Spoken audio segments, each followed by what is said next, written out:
Welcome back, boxing fans, to another great show with Sean on boxing.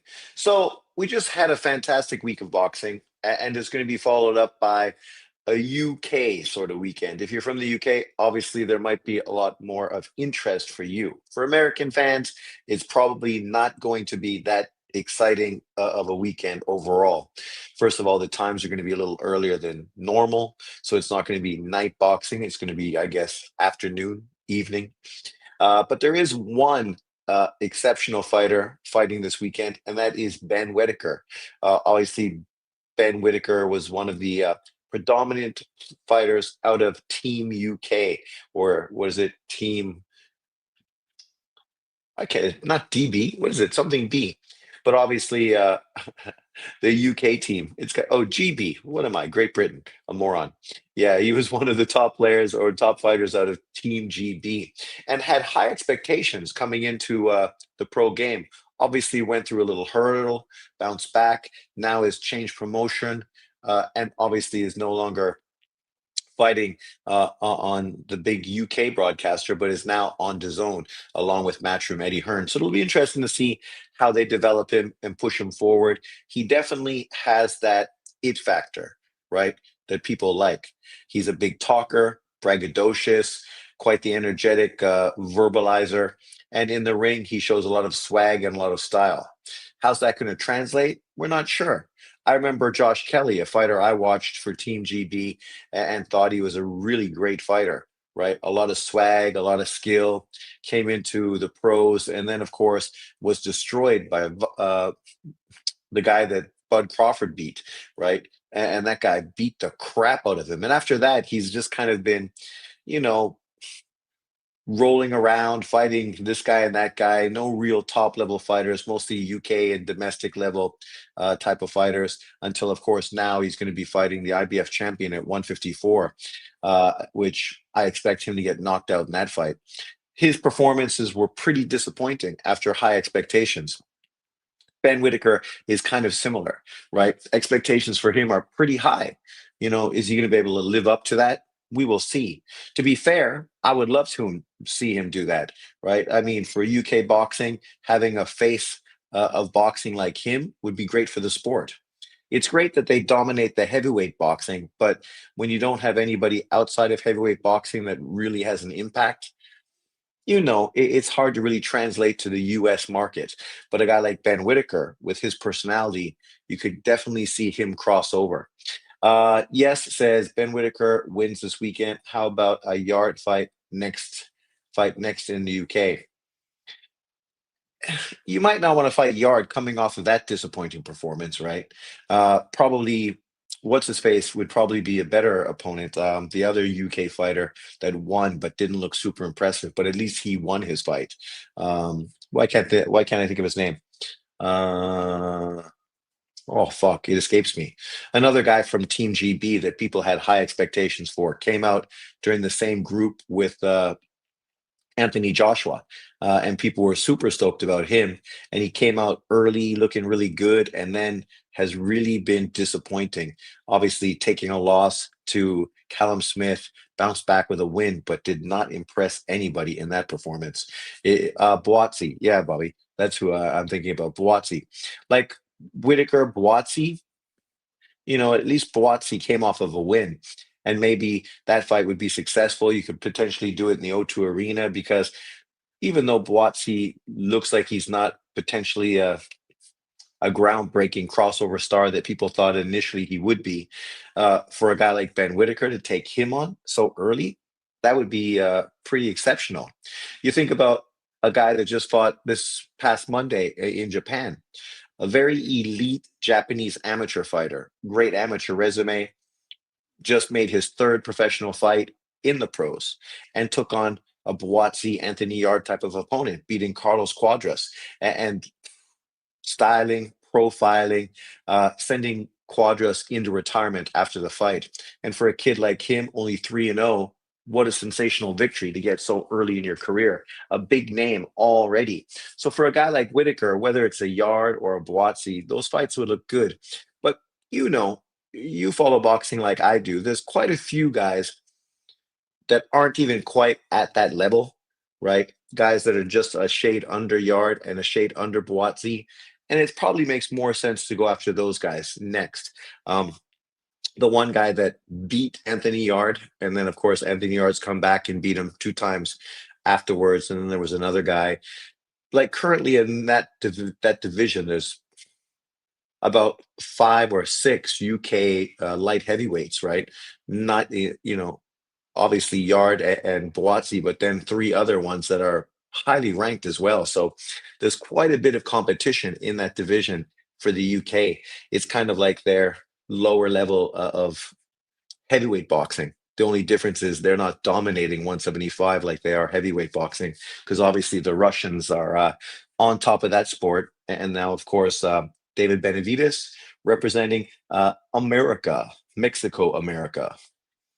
But did you guys watch this weekend's fight from Japan on Monday? I did a live on it. It was pretty crazy because obviously the results were kind of unexpected, to be fair. You had Makano fighting Reese Salim to get a potential mandatory fight. Reese Salim went in there and moved a shitload, but ended up outworking, or not really outworking, but outlanding the Japanese fighter who was just kind of like Brian Norman, a little one-dimensional, struggling to cut off the ring and struggling to really catch up to Reese Salim. So now Reese Salim has earned a world title fight. So congratulations to him. And then, of course, highly recognized Japanese kickboxer who's transitioned to boxing, Tenshin Nasukawa, went for his first world title, fighting Inui's brother, Takuma. But Takuma Inui ended up beating him to win that vacant WBC title that Junto Nakatani dropped. Even though on my card, I still felt Tenshin Nasukawa did enough to win. I thought the cards were pretty ridiculous, especially when you look at the Japanese guy. It's crazy that Japanese judges never give Japanese fighters any leeway at all. Tanaka gave a fight 117, 111 to Inui, which I thought, really? Really? Come on, man. Like, I couldn't see that at all. I thought potentially the fight might be a draw, or Inui or Nasukawa might win. It was competitive and close, but I did not imagine that it'd be such a obvious victory for Inui. But congratulations to Inui, who's now a two-time 118-pound world champion. And for some boy fighting Carlos Cuadras, I mean, what a sensational victory, stopping him in 8 rounds. Congratulations to him. But let's get to the big fights, because obviously this weekend we have Ben Whittaker. What are we saying? Da, da, da, da, da, da. No, I only caught Benavides' card. Tension fought well. I still remember that Floyd performance. He looked emotionally devastated. He was. Because imagine, right? Unbeaten kickboxer, Floyd's your idol. You pay a lot of money to get him to come for an exhibition. And Floyd was so disrespectful. He literally knocked him out, right? Not just an exhibition fight. He literally fucking knocked the kid out, right? But I think the kid learned a lot from that. And you could see for a guy with very little to no professional experience and no amateur experience, being in a world title fight with Inui. I thought from range he was winning the fight pretty comfortably. Once Inui got in the inside, that's where Tension's inexperience showed, where he just defensively wasn't able to uh, do what Devin Haney did, wrap him up and take away the inside game, or didn't really understand how to be effective on the inside himself, which obviously some guys just are never great inside fighters. But Inui obviously has tons of experience, over 22 professional fights. So when he got inside, he was very effective, especially with short uppercuts in the inside. So it was a good performance from Inui. Congratulations to him. Tension, I'm sure he'll bounce back. This kid was this close to being a superstar. I mean, he's already a superstar, but getting a world title in boxing after having an undefeated career in kickboxing, it would have just skyrocketed him enormously. So I'm sure everybody is a little disappointed in the way that unfolded. But it is what it is. Here's the rankings right here for the light heavyweight division. Um, yeah, the light heavyweight division, it's always been a little top heavy but you do have some up and comers, right? I don't know how they have David Benavidez number one. Think about that. The guy who never beat a champion is apparently number one on BoxRec rankings, whereas Dmitry Bivol, who was an undisputed champion, beat three pound for pound fighters, is number two. Then you got Beterbiev, Callum Smith, Ramirez, the guy from Venezuela. We know those guys are always hard punchers, but technically never that great. David Morale, Bawatsi at number seven, another UK fighter. Vosdick, who obviously is still fighting, even though he's old, but we know he ended up losing a lot of money with the whole Ukraine-Russian war.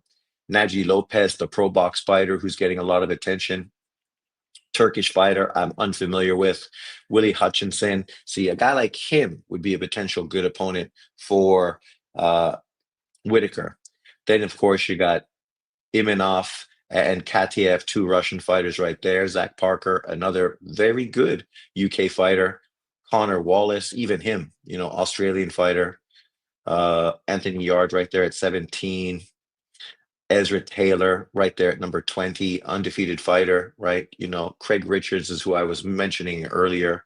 Obviously, would be a very good opponent for Ben Whittaker as well. So there's tons of potential opponents for Whittaker. One, two, three, four, five, six, easily seven guys and if you go high, then Callum Smith as well. So like eight guys from the UK and Australia where potentially you could make those fights pretty easily.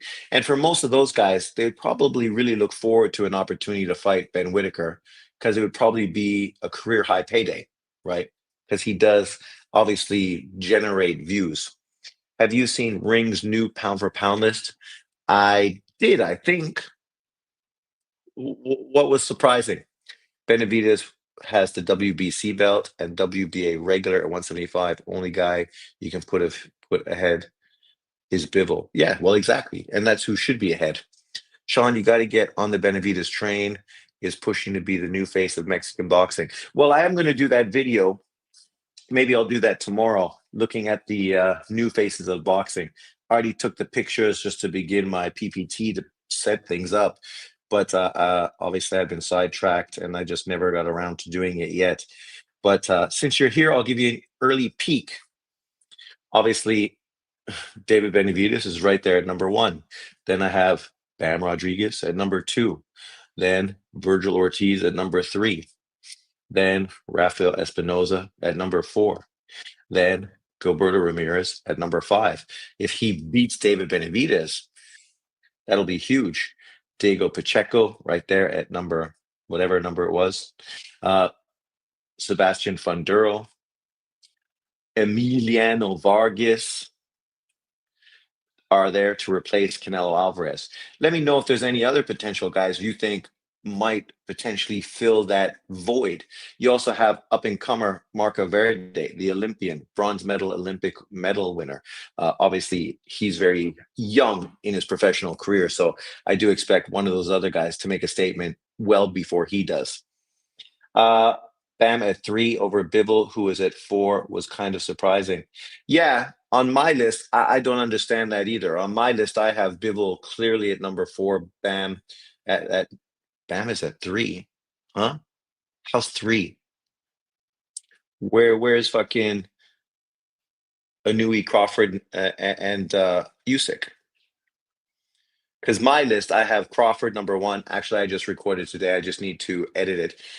Crawford number one, Usyk number two, Inui number three, Bivol number four, Bam Rodriguez at number five, right? I think if you have any other mix of fighters in your top five, it's narrative driven. There's no truth to it because easily those are the best five fighters right now in boxing. Easily. Then you got Benavidez, Haney, Junto Nakatani, Shakur Stevenson as the next four. And the 10th spot, I kind of have up in the air because I don't know who really at this time really fits that spot. Bobby, let me know, who do you think potentially should be the 10th guy on my pound for pound list? I mean, Bam at four, Bivol at five. Yeah, that's crazy. Think about Bivol, who was literally an undisputed champion. only because of the politics of boxing, he still isn't. A guy that beat three pound for pound fighters, right? Canelo, who was number one when Bivol beat him. Zerto, who he fucking masterclassed. And then, of course, Better BF, who was an unbeaten monster with a 100% KO ratio. He beat those three guys. I like Bam, and Bam is more dynamic than Bivol. But has he done more than Bivol by beating who? Old guys like Estrada and Quadras and Rungvisai? I mean, come on, man. A lot of people still have Better BF pound for pound. Yeah, they do. Yeah, that's my number five. Yeah, I just can't understand. I mean, I know some guys are going to push narratives because the list just not black enough for them, right? Because you only have Crawford on the list who's represents Black America, but that's the wrong way to fucking try to make a pound for pound list based on race. I'm not putting any of those fighters where they are is based on race. It's based on accomplishments. Like literally, four of the guys on that list are undisputed champions. Three of them, multiple weight undisputed champions. Bivol, as I just said, literally beat three pound for pound fighters. Crawford beat one and Canelo Alvarez, maybe two in Spence. So Crawford's at number one, but he beat two pound for pound fighters. Bivol beat three. But yes, Crawford has been undisputed in three weight classes, moved up through multiple weight divisions, which is why he's ranked higher. But literally, he hasn't beat better competition than Bivol when you think about the top three elite fighters on each of their resumes. No fucking way, right? And none of the guys he beat were number one pound for pound when he beat them. Not Spence, not Canelo, right? Some people don't even think Canelo deserved to be on the pound for pound list when Crawford fought him. So yeah, Canelo is off the list. Some fans not happy about it, but it's not disrespectful or hateful to Canelo. But think about what Canelo did to become undisputed. That's what elevated him to pound for pound number one. Then he lost to Bivol. He lost to Bivol. He got schooled, right? It wasn't close.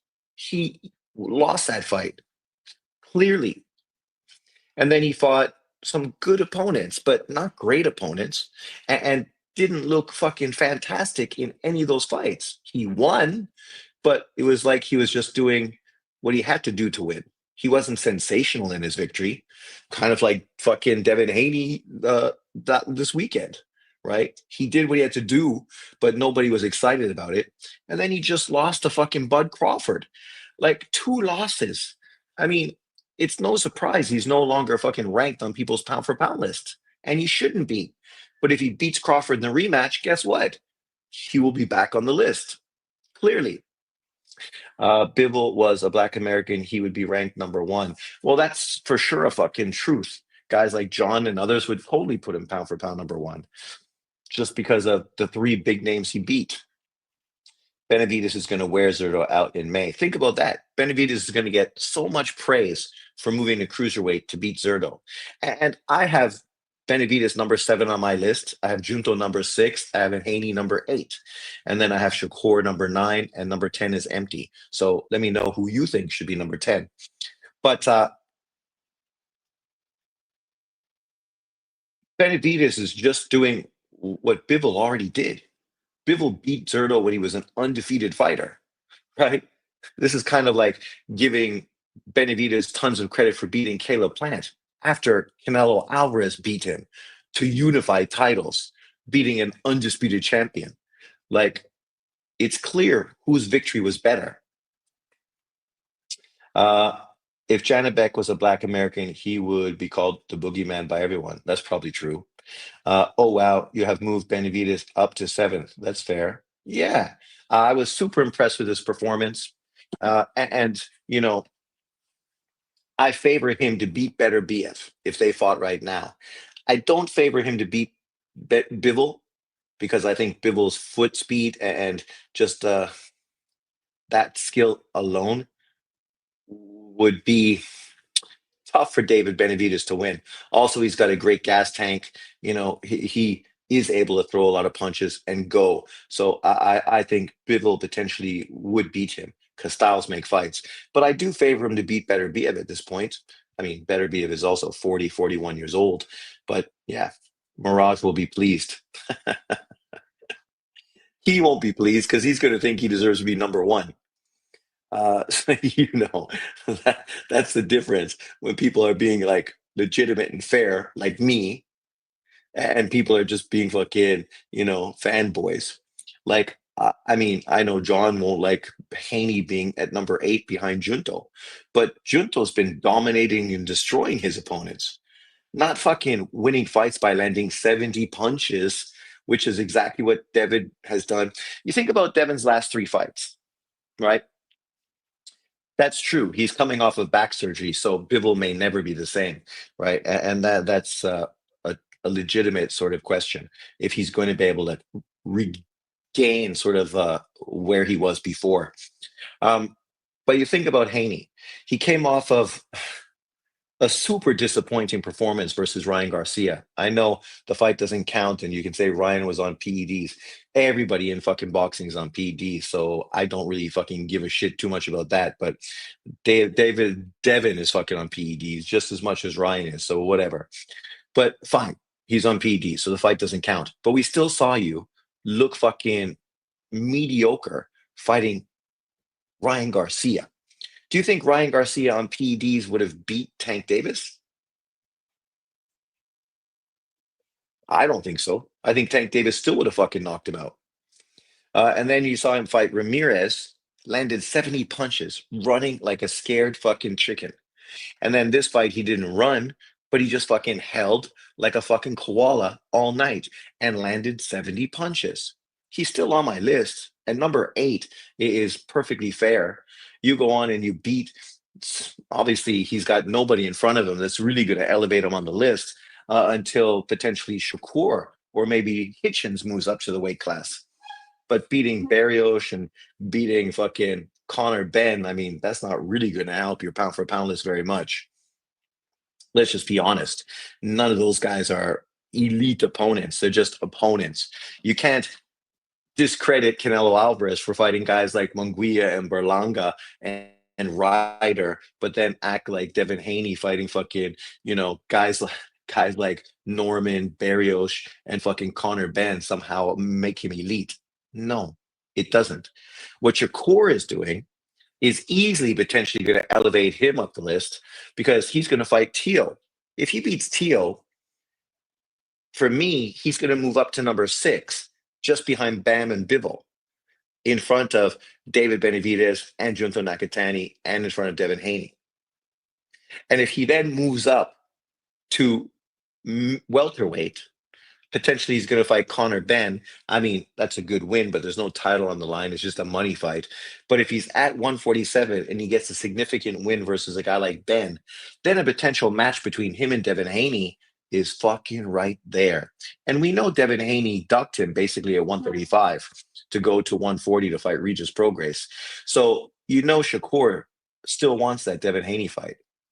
If Shakur could then go up to his 5th weight division to beat Devin Haney, to become a 5-weight world champion with guys like Devin Haney and Teo on his resume, then he fucking jumps right into. I mean, by that time, probably Usyk and Bud Crawford are going to be retired. So then it's going to be Anui, Bam, Junto, and Shakur and David Benavidez. And of course, it depends on who wins between Anui and Junto, right? One will be up and one will be out. Uh, Devin Haney is number 17. I wasn't entertained. Normal Norman is just meh, just meh. A lot of Norman Jr. fanboys popped up these past few months. Exactly, a lot. I mean, don't I want I was hoping Brian Norman would be good. He would have been great for the division. Cool dude, sounds like fucking Roy Jones, right? A knockout puncher. But what I said all along was true. We don't know if he's good because we haven't seen him in with good competition. And at this point, he will never do fucking anything because he's already been exposed. He just ain't that good. This is why he was this close to being cut by Top Rank before he fucking got the Santillion win. If he would have lost the Santillion, we would never be talking about him. He wouldn't be part of Top Rank anymore. Don't be surprised if Top Rank cuts ties with him right now after that loss. Wait and see. Brian Norman Sr. immediately after the fight was on Mill City podcast. Of course, these dudes, the dads do more work fucking on social media than anything else, right? Constantly fucking clout chasing, constantly out there fucking trying to stay relevant because what their sons just aren't that good or that fucking entertaining. I mean, with Devin, he just ain't that entertaining. It doesn't mean he's not good, but Regis was good. Laura was good. There's been lots of good fighters that literally no one gave a fuck about watching. Right now, Devin Haney's dad is more busy trying to position himself for that Ryan Garcia rematch. It's ironic because you got John Boxing shitting on Ryan Garcia for getting a world title fight. But as I said before, the people that are excited about that are Devin Haney and his dad. Because if he beats Mario Barros, now the Ryan Garcia Devin Haney fight is a huge fight where those guys are going to make well over $10 million, and it's a unification fight, right? So Devin Haney and his dad are super excited that Ryan Garcia is getting a world title fight. The rest of us, we know it's bullshit. We know it's business. Nobody's praising Ryan Garcia for getting a Mario Barros fight, just like I didn't praise fucking Manny Pacquiao for getting a world title fight. But John, of course, is going to say the race hustlers, the racists, they're not giving fucking Ryan Garcia shit. What do you mean? No one cares. No one's even talking about it. Because in truth, people fucking are done with Ryan Garcia. They're done with Devin Haney and they're done with Teal. Those guys talk so much that now people's interest in all three of them is fucking waned hard. Yep, big unification. Conor Benn is the wild card for the division, but he's garbage, man. Garbage. He should fight Rolly Romero because that's his level, right? You could do a big fight in the UK against Rolly Romero. Rolly will get a big payday, so he'll be happy. He's disappointed the Pacquiao fight fell through, so he'll be happy to get a Conor Benn fight. But stylistically, that fight will be fun. But those two guys are shit, bums, right? Not the kind of guys you fucking are going to glorify. And Ryan lost to fucking Rolly. I think Ryan's going to lose to Mario Barros, and that whole big unification is going to fucking blow up, which might be good because maybe Shakur can go in there and beat Mario Barros ass to get that title. Here's hoping.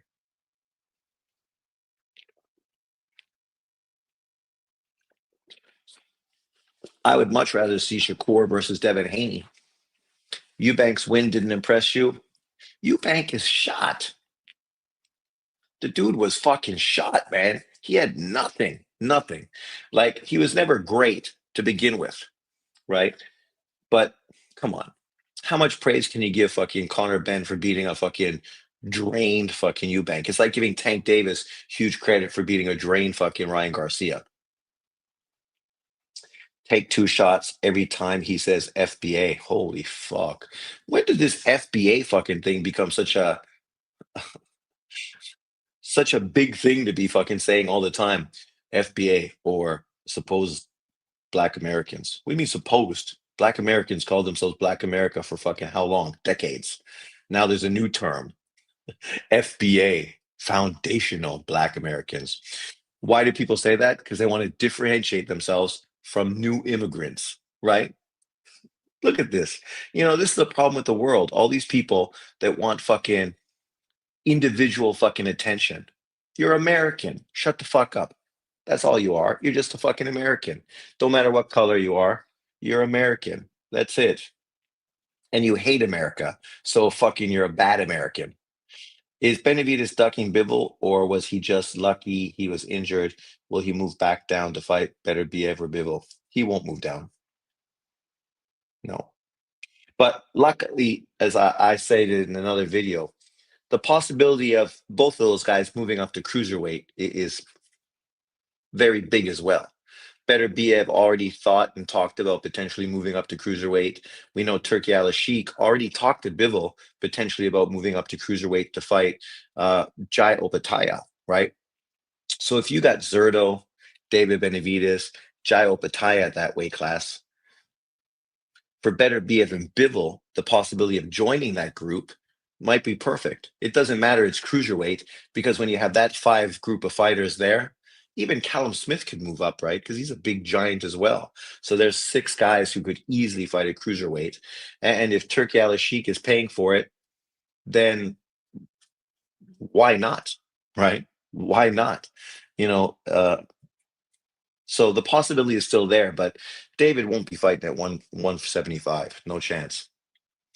Canelo should fight Eubank since they are both shot. Yeah, at this point, if Canelo went to the UK and took on Eubank at 168, that would be good. Eubank could say that, I'm fighting at my natural weight, so he has no excuse. And for Canelo, they both came off of losses.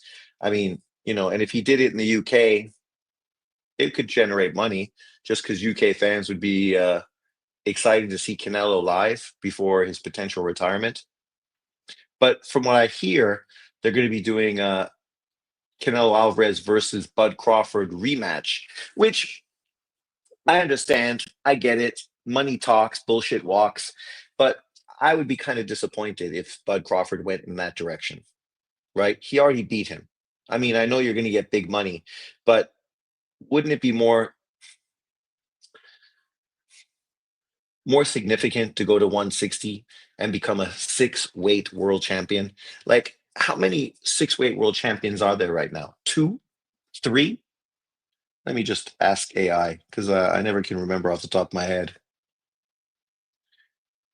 In boxing history, how many six-weight world champions are there?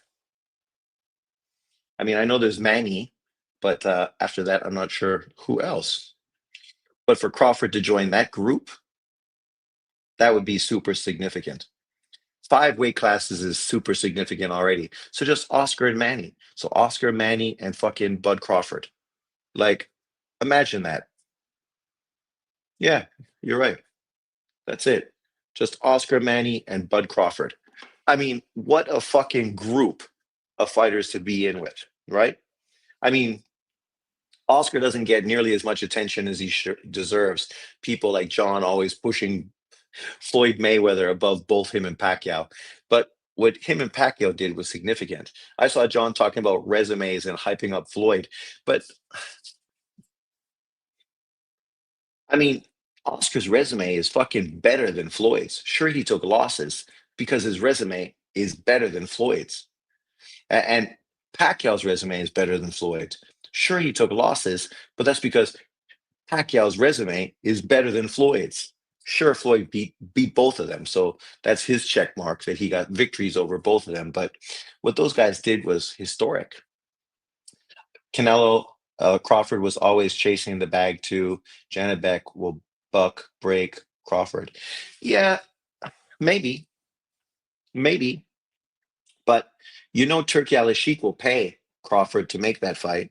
Like whatever Turkey wants to do with Crawford, that's what Crawford should do because that's what's gonna, fund everything. But to become a six-weight world champion, that fucking would be excellent. Historically, three-weight undisputed, six-weight world champion. I mean, Jesus Christ, you know, nobody is ever going to achieve and accomplish what he's done. Sure, they can go back and say his resume is not the best, but we know that's mostly because of the PBC and the fact they blatantly ducked him for fucking years. Still ducking him to this day. But yeah, it is what it is. But so let's go back. Where's this Ben Whitaker cat? Ben Whitaker, where are you? Yeah, you also got Lyndon Arthur right there, 25-3, right? He'd be a great opponent for the guy as well. So there's a shitload of fucking opponents potentially for Ben Whitaker. This kid, Lewis Edmondson, even Dan Aziz. Did he already beat Dan Aziz? Jerome Pampililio, Mark Jeffers. So, there's a lot of UK light heavyweights right now. But here's the man of the moment, the surgeon, 28-year-old, 9-0 with one draw, 6 KOs, Ben Whitaker. He beat Liam Cameron. Obviously struggled with him the first time. But outside of that, yeah, his resume is garbage, man. And now he's fighting this kid, a European level dude, somebody I've never heard of, German guy, Benjamin Gavazi, 30 years old. Guaranteed he fought nobody. 19-1, 13 KOs. You can say he's never been knocked out, but look at who he's fought. I mean, come on. 10 and 0, 11, 16 and 1, 8 and 1, 4, 10, 6 and 3, 38 and 52. I mean, come on. This guy fought fucking bombs. But it's not a surprise. This is his first fight with Matchroom, so you know they're gonna give him fucking an easy fucking work, and he gets the WBC silver light heavyweight title so they can market him. And he can be 10-0-1. But bullshit, crappy fucking resume at the best of times. Like that shit's garbage. As far as this card overall, I mean, yeah, it's a UK card, right? When I look at it, Whittaker is being showcased against somebody that's record looks good. You have Gavin Gwynn fighting. Obviously, Gavin Gwynn's been around for a long time. I'm familiar with him. He's fighting a guy that I don't know who he is. What's that guy? Vietnamese? English Vietnamese guy. Aaron Bowen, I'm not familiar with him, but Tom Cowling, I'm familiar with. Uh, Zelfa Barrett, obviously, I'm very familiar with Zelfa Barrett. I would say that he is probably the most recognized person on this card for sure. Who's this Vong guy? Oh yeah, it probably is Vietnamese. Cameron Vong, 904 KOs, the one, 23 years old. Yeah, also, Jordan Flynn, good win. He beat Gwynn, gonna fight Gwynn again in a rematch. So you would say his competition is probably better. Ishmael Ellis, his competition is better than fucking Whitaker's. How sad is that? And Zelfa Barrett, Zelfa, he's been around a long time. 33 and 3, 18 KOs. The Brown Flash. Who's he fought? James Dickens, Jordan Gill, Rakhimov, Ariel Simon, Kiko Martinez.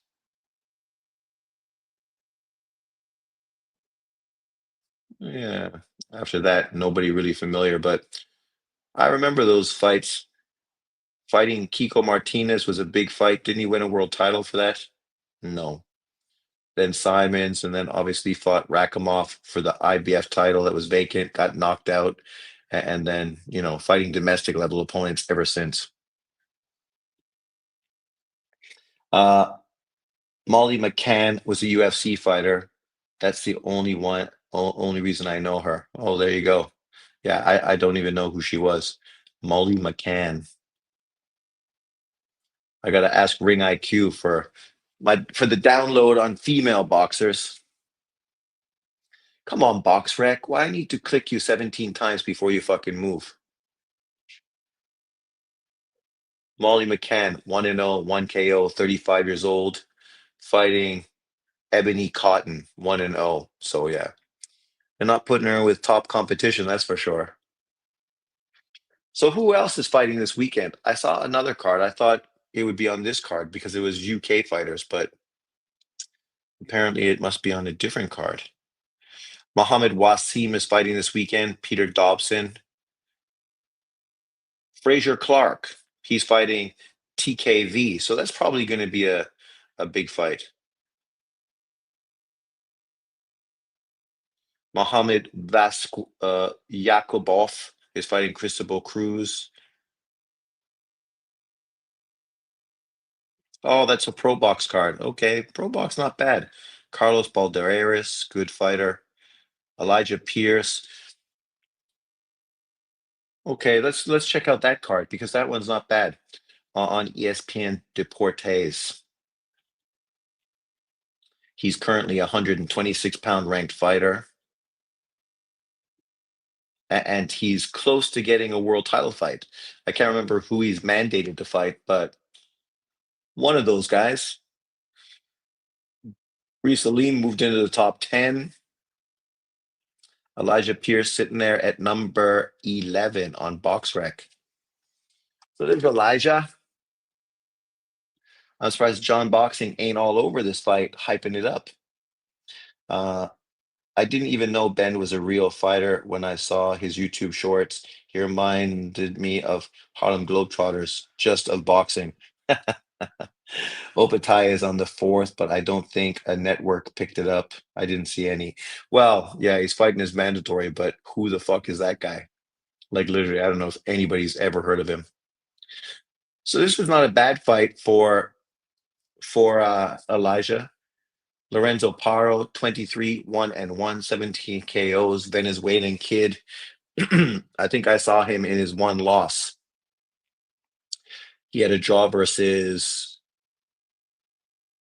Trinidad, and Trinidad was a real hype fighter, but then I think this guy really gave him a tough fight. I think that's the fight I saw. People were so hyped on Trinidad, and then he fought this kid and looked kind of mediocre, and then took a loss early in his career in Venezuela against a good fighter, went the distance. So not bad. This is the type of banana peel type of opponent. 5'7", 71-inch reach. So I think he's taller and longer. Oh no, okay. He's not taller. Pierce is 5'8". I'm not sure what kind of reach he has, but maybe it'll be similar.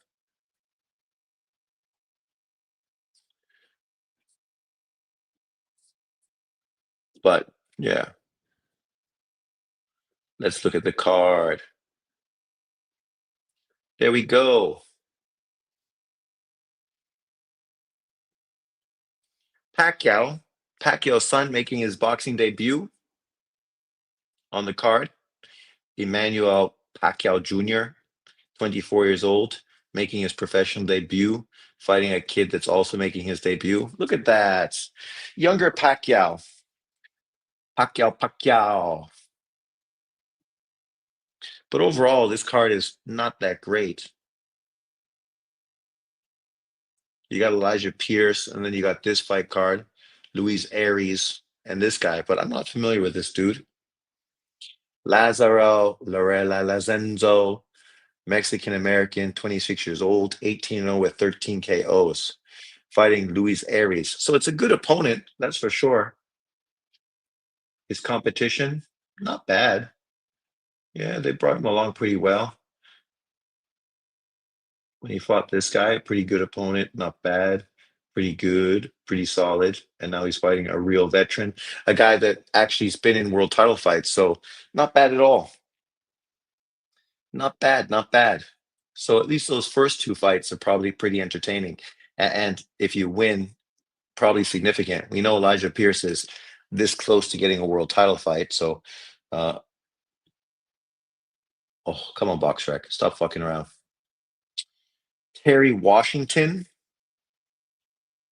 this kid, 21 years old, Southpaw, 5-0 with 5 KOs, out of Vegas, lives in California, fighting a guy that's 23-4. Damn, that's a big jump up in competition. Solid, solid opponent. They must be pretty excited about this kid, Terry Washington. 5'6". I'm not sure what weight class he is, but oh, light flyweight. So 100 and what's that? Flyweight, super fly, light fly. So 112 pounds. Oh, people are going to be excited. That's potentially the guy they could get to push against Bam Rodriguez to destroy Bam. The potential Bam destroyer. Outside of that, not too much. I'm not sure who this guy is. Xavier Cameron, 10-0. Rogado, 16-1.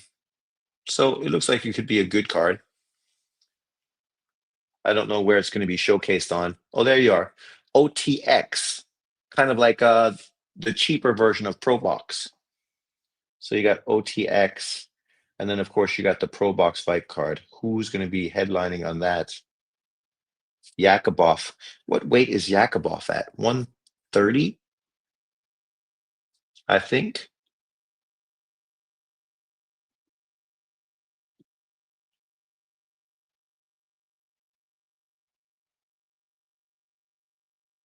There he is, just ahead of Hayota Tsutsumi. Yakubov, 23-1, fighting Christopher Cruz, 24, 7-1. Obviously, we know he lost to Oshaki Foster back in 2022. for the WBC silver featherweight title. Since then, he's had a 5 fight win streak, just beating William Foster III. I remember that fight by majority decision. And now he's jumping in to fight Cruz, trying to get himself back into world title contention on Pro Box. So that's not bad. Justin Paulino, he's a big Pro Box fighter. Yakubov, Charlie Sheehy's on the card, undefeated up and coming fighter. I thought he was part of ESPN. Charlie Sheehy, 1106 KOs, 27 years old. Right? I'm pretty sure he was a ESPN fighter, but they must have cut him. Not so excited about him, even though he's still unbeaten. Carlos Balderas, at one time very hyped, 16-2, 14 KOs. Just lost to Albright by majority decision not that long ago, 2023. Bounced back against two bum ass opponents, fighting a mediocre guy right now. He was supposed to be a really good fighter, but just never really panned out.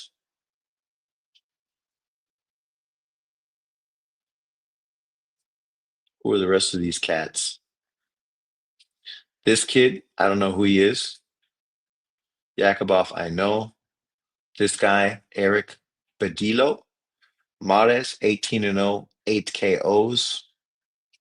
Mexican kid fighting Elwin Soto. Good opponent. Elwin Soto, ex-world champion. So he ain't in with no bum. Soto, 21-3-1, never been stopped, 13 KOs, was a world champion back before he lost to Jonathan Gonzalez. Then he lost to Hecky Butler, and then he's been fighting opponents, and now he's fighting this undefeated kid. So they're using him to establish a star.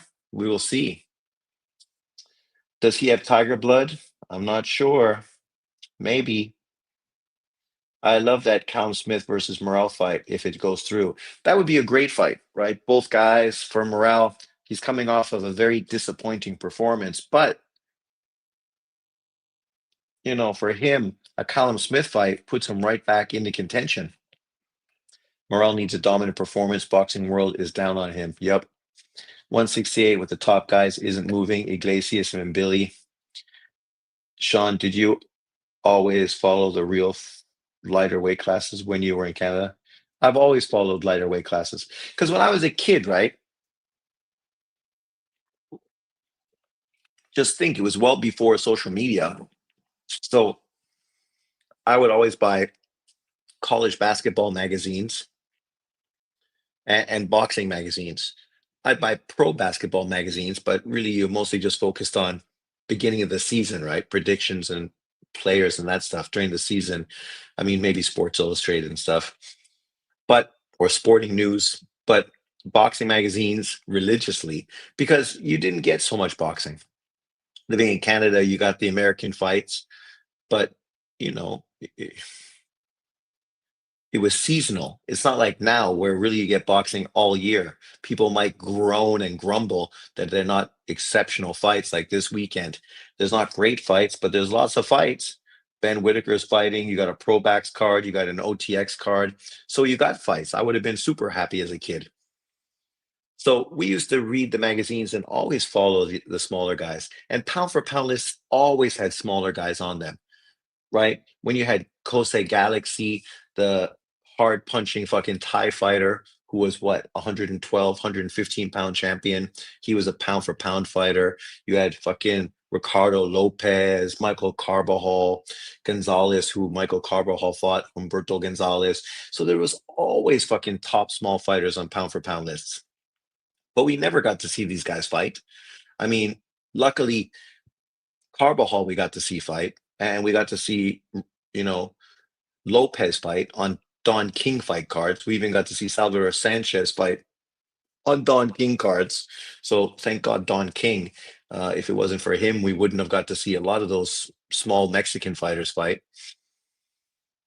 So yeah, I always fucking liked small boxing.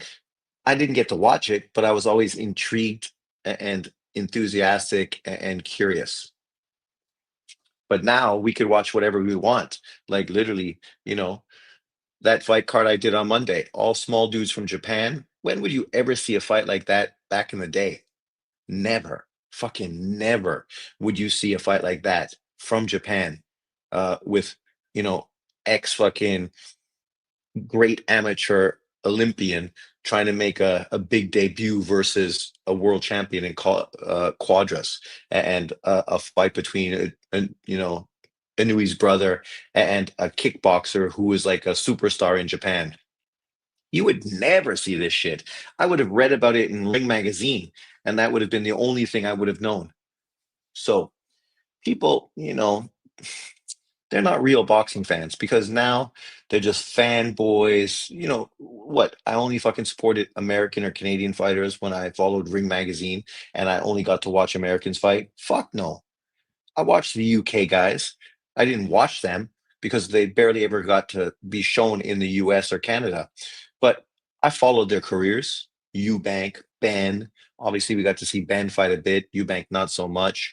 We got to see the Irish guy because he came over to America and fought out of the US, Collins, right? But yeah, we were waiting for Roy Jones to fight all those guys, and people were fucking pissed off. He never fought them. He never fought the European dude. What's his name? I can't even say his name. Super weird, long name. Mr. Chester. But yeah, you know, always excited about boxing, always eager to watch people I never knew, eager to see fighters from around the world and see if they were really good and what they're lived up with. Remember that there was that Indonesian kid, boring fighter, long boxer, but he was a world champion from Indonesia. I think the only Indonesian world champion ever. He beat fucking Juan Manuel Marquez, right? And most people that love Marquez and were happy that he knocked out Pacquiao don't even fucking know that guy that beat him. Don't even know who that dude was. And I think he retired like with a record of like 44 and 0 or something. His final resume was. Where's, let's see. It's easy to find Marquez. Let me see if I can find the kid's name. Pound for pound fighters. It's right there. Super easy. Pound for pound. All time. There we go. Uh, Michael Zuski. I don't think he was Russian. I think he's German something. Huh? What are you doing, man? That's not pound for pound. Chris Eubank Sr., severely overrated. He goes on with I'm a Warrior stuff, but he was well known for ducking all top competition. Oh, and he also didn't have a very exciting style. That's why most people liked Nigel Benn much more, because Ben was fucking not as good of a boxer, but far more fucking entertaining, right? That guy was a fucking a warrior for sure. Where are you? There's Floyd. I can find Marquez on his resume. Marquez. Then we scroll down to losses. There he is. Chris John. He was going after that Floyd Mayweather resume of 49 and 0, 48, 1 and 3, 22 KOs, one loss, right? And who was it? The last fight of his career when he lost to Simpiki Vedeka, 25 and 2, stopped him. That's the same guy that Donaire ended up beating to become a 130-pound world champion before Nicholas Walters fucking beat his ass. So it's funny, right? How things tie together. But yeah, boxing is great. I really can't believe that some people are so focused on race more than anything.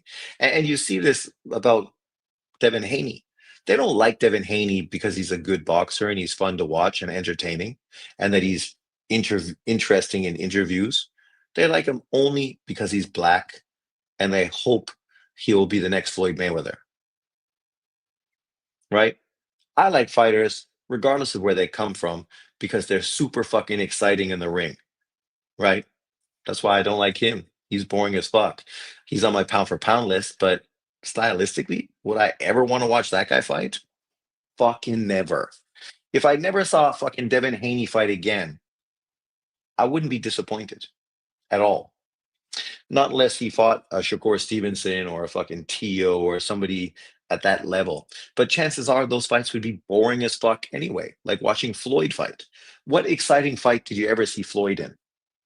Even the Maidana fight, which was a little more exciting. The second one, fucking way too much holding. Uh, so definitely wasn't nearly as exciting as the first one. But his fights weren't exciting. His whole point of fighting was to make shit boring as fuck, which is good for him to win, but for you and me to pay-per-view, to fucking fall asleep and watch guys that don't want to fight, their whole fucking tactic is to make the fight not a fight. Come on, man.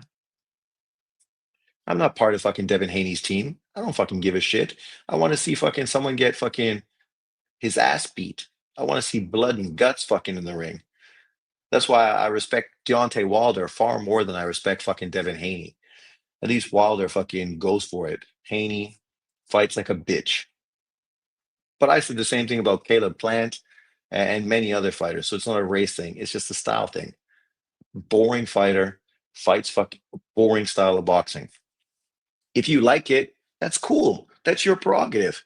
But imagine acting as if somehow everybody has to like it because you like it. These are the same people that fucking hated on Golovkin for years. And Golovkin was a super exciting fighter.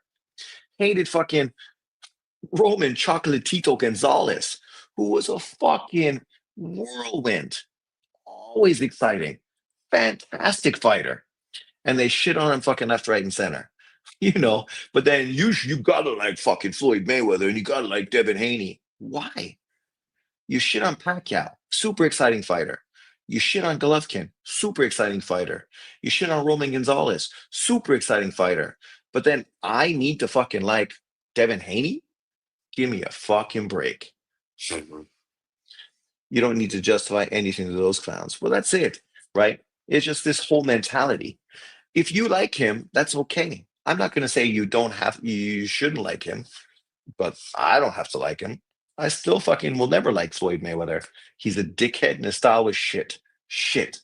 Is he a great fighter? Sure. But I don't want to watch him. I don't know if I've ever paid for a Floyd Mayweather fight. Ever. And that is something to be proud of. But let's see this Pro Box card. Was this? Well, this is the Pro Box card. Yeah. So overall, this weekend, I mean, it's nothing to get excited about, but there's boxing. Elijah Pierce is fighting. Yakubov is fighting. Ben Whittaker is fighting. Frazier Clark. Oh, I gotta find the Frazier Clark fight because that should be a big fight. TKV. Didn't they already fight and it was kind of controversial? So I think this might be the rematch, if I'm not mistaken.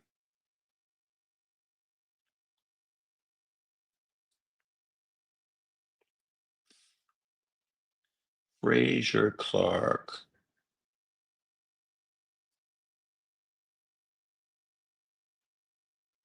Where are you, Frazier Clark? There you are. Frazier Clark, you egg-headed motherfucker. This guy epitomizes a fucking egghead. Look at that head on him. That dude's got a fucking egghead.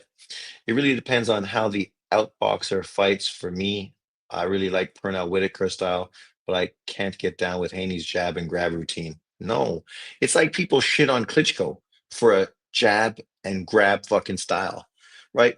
How do you hate on Klitschko and say he's boring, but then fanboy for fucking Devin Haney? Klitschko was one of the most dominant heavyweights in boxing history. If you ask these guys where you rank him, they won't even put him in the top 10, right? Even though his style is fucking just as boring and similar to Haney, but he's the wrong color. So that's really what that comes down to. Pernell Whitaker wasn't boring like that. Pernell Whitaker threw fucking punches.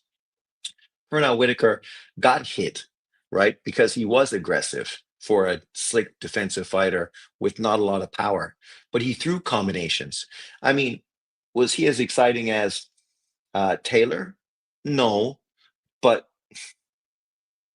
in the end, he had a much better career than Taylor, right? Better defensive fighter. Didn't risk as much as Taylor did. Mark Breland was a little more boring, but more excited than Devin Haney and those fucking guys.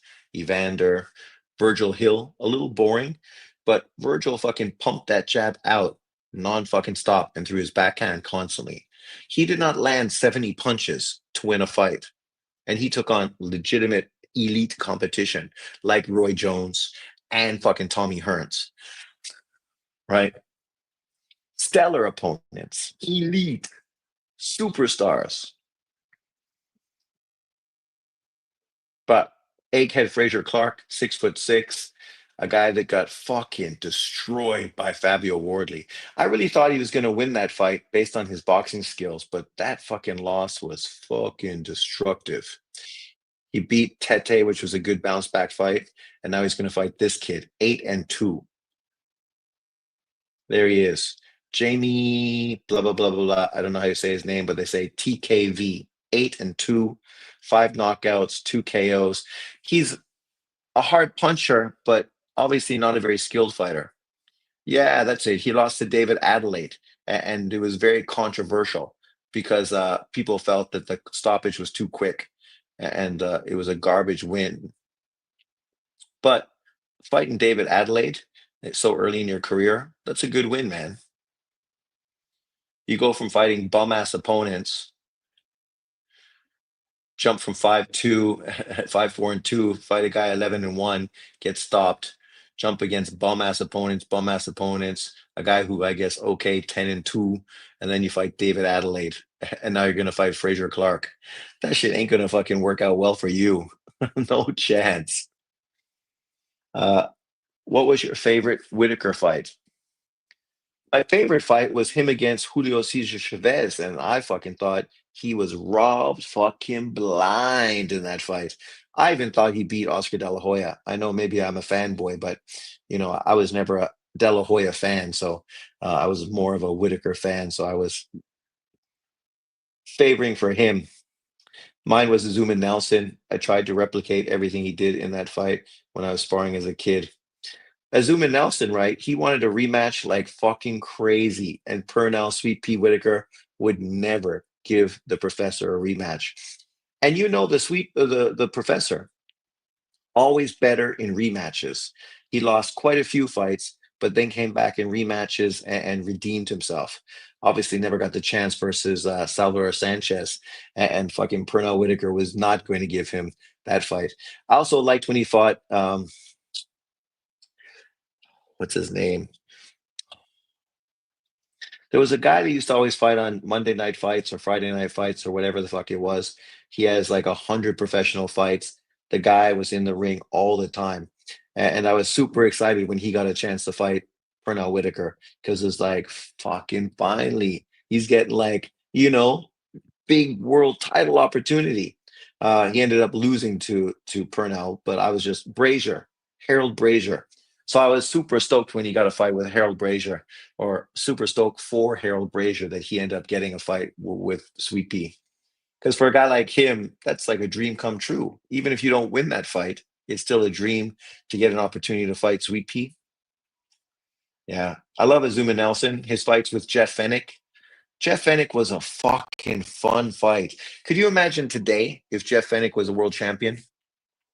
These dudes would have fucking disrespected and hated on Jeff Fennick like mad. And they all would have been dick riding fucking Azuma Nelson like crazy, right? It's ridiculous. And I mean, nothing wrong with dick riding Azuma Nelson, but Jeff Fennick was an exciting fighter. The problem was these brittle fucking hands. But what a fucking warrior. The guy threw so many punches, went in there to fucking destroy dudes. Speaking of that, let's throw that on.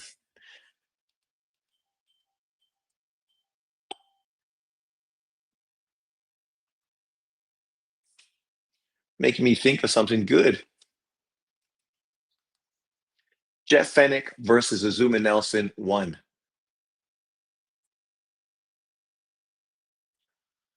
Highlights. I don't want highlights.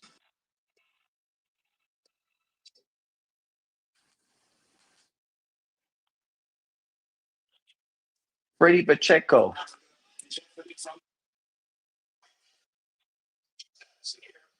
It's just so such a shame. The quality of these videos is so shit.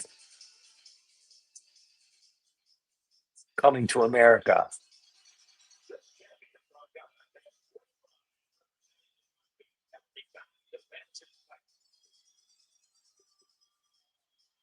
Oh, it's legit.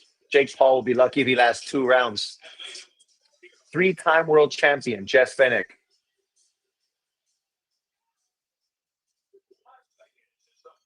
And ironically, they would shit in Jeff Fennick, but he's not white.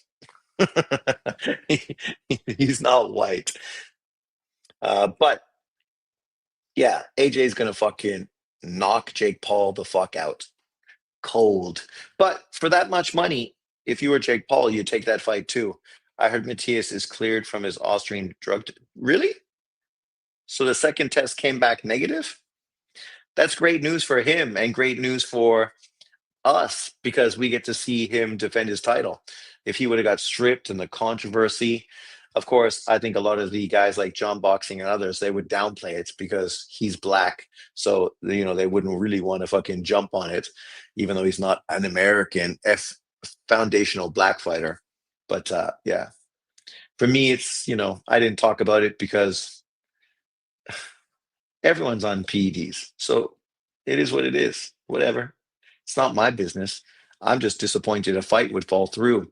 But if the fight goes through, nice. Excellent. I'm excited to see him fight that UK guy.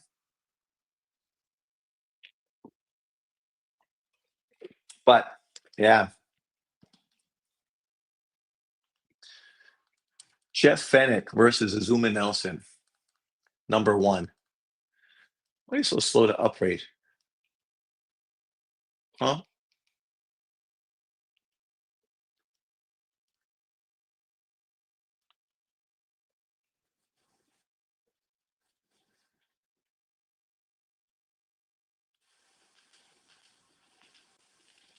Here we go.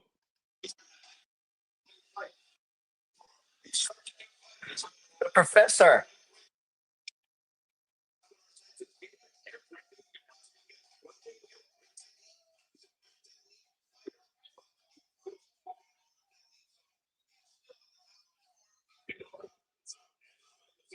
Boom, boom, boom, boom, boom, boom, boom, boom, boom.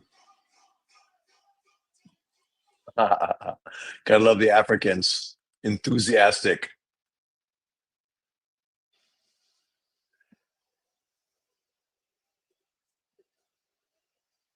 Look at this. You just look at boxing back then. Like you guys go back. I know the quality is shit, so you probably want to watch it. But go back and look at this outdoor venue where Zuma Nelson was fighting Jeff Fennick. Not one of those dudes is American.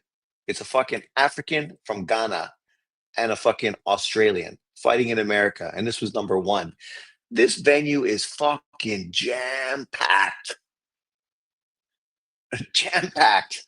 And this fight's happening in daytime, right? Not night. Like right now, it's daytime when this fight is on. It probably wasn't the headline. I mean, I would think maybe Mike Tyson or somebody maybe else would have been headlining this card. I'm not sure, but man, the crowd is fucking jacked.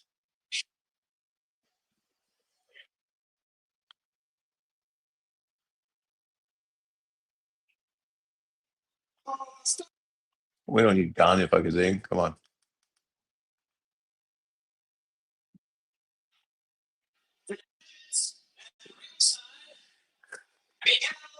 And just look at this. Jerry Roth was still fucking refing or judging, and so was Dave Moretti. Like, imagine this fight's how old, and these dudes are still fucking judging. Jared Anderson, Frank Sanchez are set to meet for an IBF eliminator. I saw that, but who was Sanchez supposed to fight? Was he going to fight Daniel Dubois? What happened to that? I thought Sanchez was fighting Daniel Dubois for the IBF eliminator. What happened with that?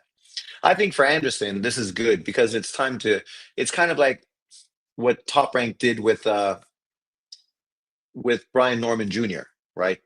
he looked like he was never going to develop, so they threw him in a big world title fight with Santillan, and it was either sink or fucking swim, kid.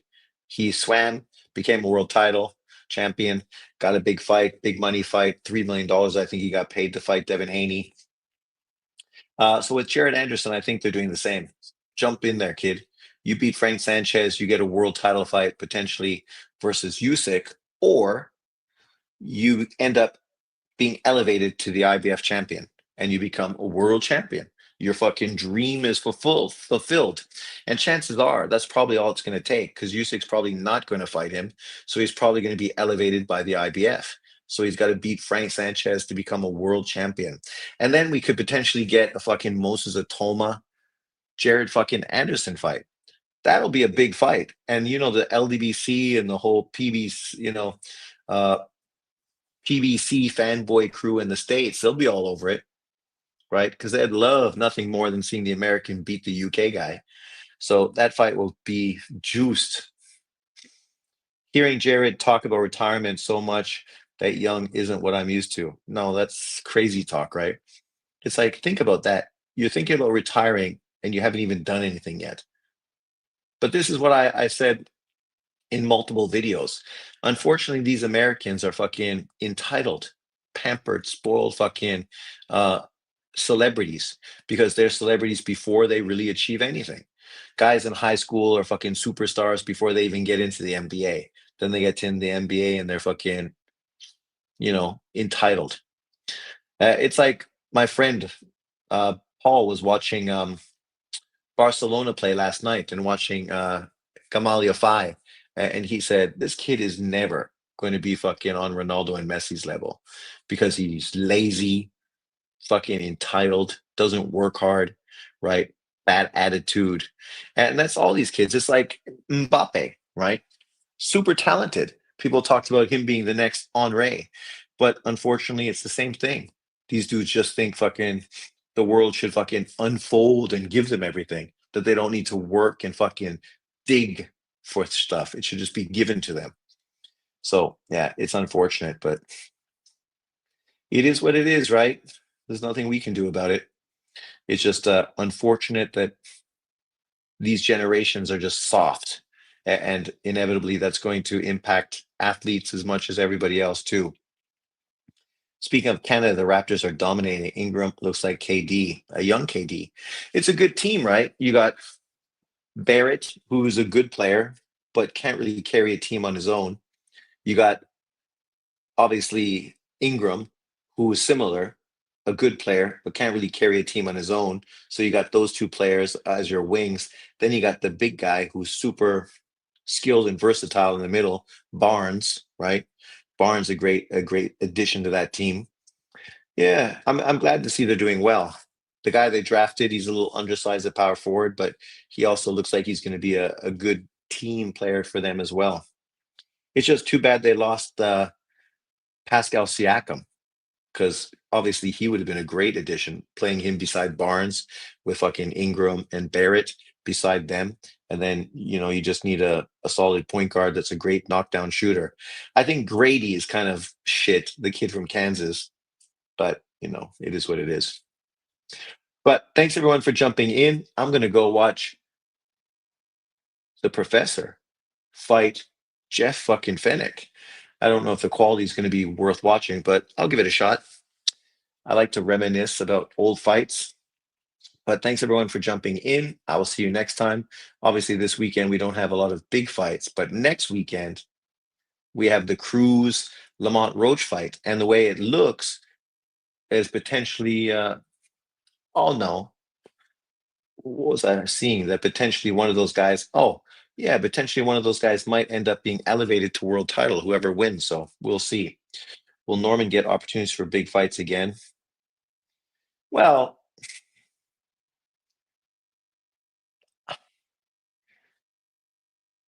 he's not a big money draw. So it's not like people are going to chase him because he brings money to the table, right? They might try to use him to build up younger fighters who, for them it would be a worthwhile step to beat a guy like him. but I don't think he's ever going to turn out to anything. I think Top Rank's going to cut him, and he's going to end up probably signing with, I don't know, PBC or somebody else, but we will see. But thanks everyone for watching, and I'll see you next time. Remember to like, subscribe, and share. I'm still trying to hit that 1,000 uh 1,000 level after I lost my 6,000 something fans. So help a brother out. Tell the world. Tell the world.